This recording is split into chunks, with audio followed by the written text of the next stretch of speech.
பேசுன்னு பேசுற? அதை விடு. நீ என்ன நேரத்துக்கு கால் பண்ணிருக்க? நியாயமா நீ நேரத்துக்கு தூங்கிட்டுல இருப்ப. ஆமா, நான் உங்ககிட்ட உன்னை கேட்க கால் பண்ணேன். என்னது? என்னை பத்தி யாருக்கிட்டயாச்சும் சொன்னியா? என்ன?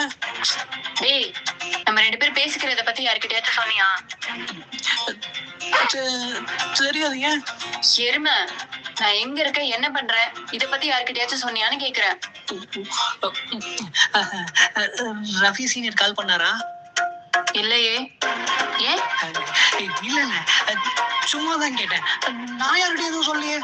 நீதான் சொல்லிருக்க நாம 2 பேரும் பேசுறது சீக்ரெட், யார்கிட்டயும் சொல்லக்கூடாதுன்னு. ஆமா ஆமா. சரி, இந்த நேரத்துல எது கால் பண்ணிருக்கேன்?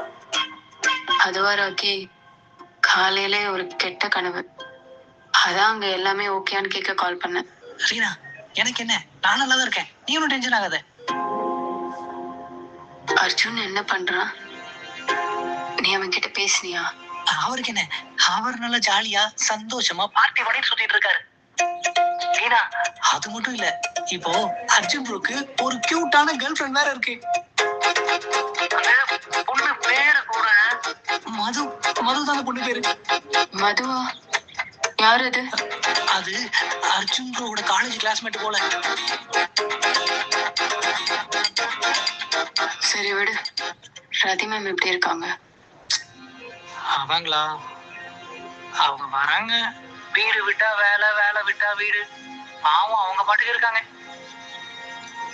ஏறினா, நீ ஏன் ரதி மேம் கிட்ட ஒரு வாட்டி பேசி பார்க்க கூடாது?